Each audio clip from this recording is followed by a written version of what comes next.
Everyone and once again welcome back to the another YouTube video. उम्मीद है आप सभी लोग अच्छे होंगे। तो इस वीडियो में हम लोग बात करने वाले हैं जिन लोगों के माल्टा के वीज़ा आ रहे हैं या जिन लोगों के माल्टा के वीज़ा आएंगे इन फ्यूचर। तो माल्टा के वीज़ा आने के बाद का क्या प्रोसेस है और आप कैसे माल्टा में सेफली आ सकते हो, क्योंकि ऐसे बहुत बार देखा गया है कि लोगों को कि उनकी जो फ्लाइट है जहाँ से वो बोर्डिंग करते हैं, फॉर एग्जांपल इंडिगो एयरलाइन की बहुत सारी ऐसी न्यूज़ हम लोगों ने सुनी है कि इंडिगो एयरलाइन बहुत बार बच्चे को ट्रैवल नहीं करने देती है। तो उन सब सेफ्टी प्रोसीजर को कैसे फॉलो करें कि कैसे आप सेफली माल्टा में आ सकते हो और किन किन चीज़ों को आप लोगों को ध्यान रखना है, वो मैं आप लोगों को इस वीडियो में बताने वाला हूँ।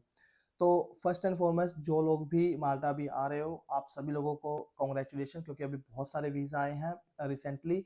और जब वो लोग ट्रैवल करेंगे तो उन लोगों के लिए कुछ नेसेसरी चीज़ें हैं जो उन लोगों को ध्यान रखनी है।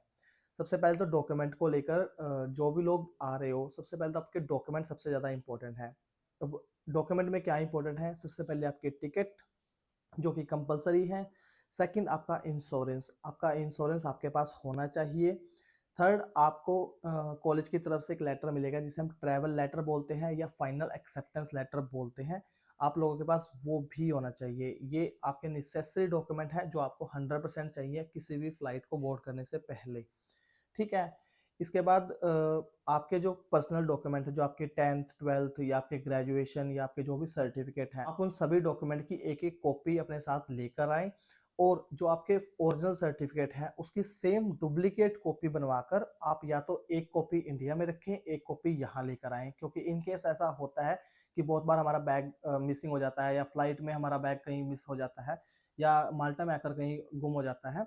तो आप लोगों के पास एक बैकअप होगा इंडिया में, ताकि आप डॉक्यूमेंट वो दोबारा मंगवा सको। एक नॉर्मल कॉपी होती है, एक आपकी बिल्कुल ओरिजिनल कॉपी जैसी ही दिखती है, आपको सेम वैसे ही करा के या तो आप इंडिया में रखो उसको या फिर यहाँ माल्टा में ले आओ। ठीक है। तो ये आप लोगों के लिए नेसेसरी है। इसके बाद जो मोस्ट इंपॉर्टेंट पार्ट है वो है माल्टा में आने के बाद आपकी अकोमोडेशन। आपकी अकोमोडेशन इंडिया से ही बुक होनी चाहिए, या तो आप प्री बुकिंग कराओ या फिर आप कुछ ऐसा टेम्पररी सॉल्यूशन देखो जहाँ पर आपको 1 वीक की स्टे मिल जाए। और स्टे मिलने के बाद आप यहाँ आकर अपना जो हाउस का जो भी अरेंजमेंट है वो आप यहाँ आकर करो, क्योंकि मोस्ट ऑफ द केस में ऐसा होता है कि आप किसी एजेंट के थ्रू आते हो या कोई आपकी कराता है अकोमोडेशन, तो वो एक प्रॉपर वे नहीं होता कि जहाँ आपको रहना है या आप जहाँ रह सकते हो। क्योंकि बहुत सारी ऐसी जगह है माल्टा में जहाँ पर लोग भरे हुए हैं, जैसे एक अपार्टमेंट में 6 लोगों की जगह है, वहाँ पर 10 लोगों को बिठा रखा है। तो आप लोगों को भी अगर कोई एजेंट वगैरह आप लोगों को अकोमोडेशन करा के देंगे, तो या तो आपको वो ऐसी अकोमोडेशन करा के देंगे, सेकंड अगर आपको वो देंगे तो बंक बेड देंगे। जैसे मेरा ये डबल बेड है तो ये नॉर्मल बेड है। ठीक है। एक होता है कि एक बेड, 2 बेड, 3 बेड ऐसे। वो 3 बेड बंकर बेड होते हैं, उसमें आप लोगों को वो शिफ्ट कर देंगे।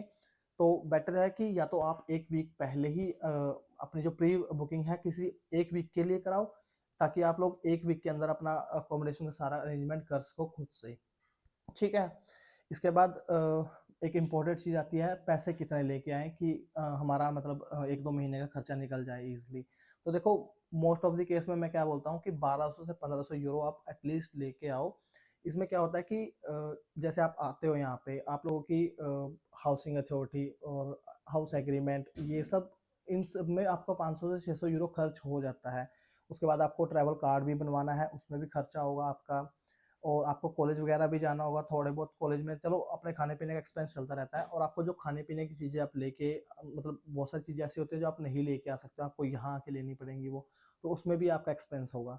तो बेटर है कि आप 1200 से 1500 यूरो के बीच में लेके आओ, ताकि 1-2 महीना आप अच्छे से सर्वाइव कर सको और 2-3 महीने बाद जब आपको जॉब मिल जाए तो आप वहाँ से अरेंजमेंट कर सकते हो, नो डाउट।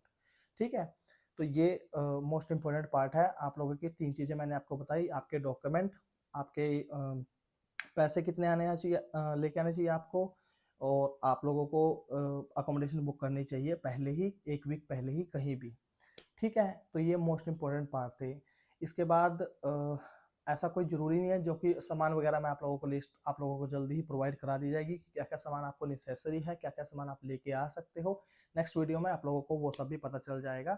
सो ये वीडियो बेसिकली इसलिए थी कि कुछ इंपॉर्टेंट चीज़ें होती हैं, जैसे कि एयरलाइन कभी-कभी क्या होता है ना, बहुत सारे लोगों से मैंने ये चीज़ मतलब पता चली है कि इंडिगो एयरलाइन बहुत सारे लोगों को ये परेशानी दे रही है कि वो उनको ट्रैवल नहीं करने देती है। ये बोल के कि आपका वीज़ा या तो फेक है या आपका वीज़ा तो आपका गलती से लगा है, ऐसा कुछ वो रीज़न देते हैं। तो उनसे बचने का एक सिंपल सा तरीका है कि पहले ही अपने डॉक्यूमेंट पूरे करके जाओ। सेकंड, इंडिगो एयरलाइन को थोड़ा-सा अवॉइड करो अभी के लिए, क्योंकि इंडिगो एयरलाइन में ऐसी मैंने प्रॉब्लम सुनी है कि ऐसी वो प्रॉब्लम दे रहे हैं लोगों को। तो बेटर है कि आप किसी और एयरलाइन को पकड़ो ताकि आप लोग सेफली माल्टा में आ सको। ठीक है? और बाकी अभी माल्टा का जुलाई इनटेक भी स्टार्ट हो चुका है। अप्रैल जो इनटेक था वो खत्म हो चुका है, अब जो जुलाई इनटेक है वो स्टार्ट हो चुका है। तो जो लोग भी स्टडी वीज़ा अप्लाई करना चाहते हो, तो आप डायरेक्ट हमसे कॉन्टैक्ट कर सकते हो। आपका स्टडी वीज़ा में आपकी पूरी हेल्प की जाएगी। और अगर किसी को लातविया का स्टडी वीज़ा अप्लाई करना है, तो उसकी जो लास्ट डेट है वो है 15 जून। तो आप लातविया में भी अपना स्टडी वीज़ा अप्लाई कर सकते हो, क्योंकि लातविया का भी काम मैं ऑलरेडी स्टार्ट कर चुका हूँ। तो अगर आपको लातविया में भी स्टडी वीज़ा अप्लाई करना है, एक रेप्यूटेड यूनिवर्सिटी में आपका एडमिशन कराया जाएगा। आपको एक अच्छा जो, अगर आपको एक पढ़ने की वो है कि हाँ, मुझे पढ़ना है अच्छे से, तभी आप इसमें अप्लाई करना, अदरवाइज़ आप मत अप्लाई करना, क्योंकि थोड़ी-सी अच्छी यूनिवर्सिटी है और रेप्यूटेड यूनिवर्सिटी है, और आप लोगों को आगे जाके आप किसी फील्ड में अगर मतलब काम करना चाहते हो, तभी आप इस कोर्स में अप्लाई करना, अदरवाइज मत करना। और जो फीस स्ट्रक्चर है लातविया का, वो भी थोड़ा सिंपल है, इतना ज़्यादा कॉम्प्लेक्स फीस स्ट्रक्चर नहीं है। हाँ, आइल्स की रिक्वायरमेंट है, बाकी मैं आप लोगों को पूरी वीडियो डिटेल से बताऊंगा। अगर आपको स्टडी वीज़ा अप्लाई करना है लातविया का या माल्टा का, तो आप दोनों का अप्लाई कर सकते हो। अभी के लिए जुलाई इनटेक अवेलेबल है। और बस यही मेन था आप लोगों के लिए। जिन लोगों को भी अप्लाई करना है, आप डायरेक्ट कॉन्टैक्ट कर सकते हो। डिस्क्रिप्शन में आप लोगों का नंबर दिया गया है कंसल्टेंसी का, या आप मुझे डायरेक्ट इंस्टाग्राम पर भी अप्रोच कर सकते हो। तो होप सो वीडियो आप लोगों को थोड़ी बहुत इन्फॉर्मेटिव लगी होगी। अगर आपको वीडियो पसंद आई हो तो वीडियो को लाइक कर दीजिए, साथ में कर चैनल को सब्सक्राइब। मैं मिलता हूँ नेक्स्ट वीडियो में, तब तक के लिए जय हिंद, जय भारत।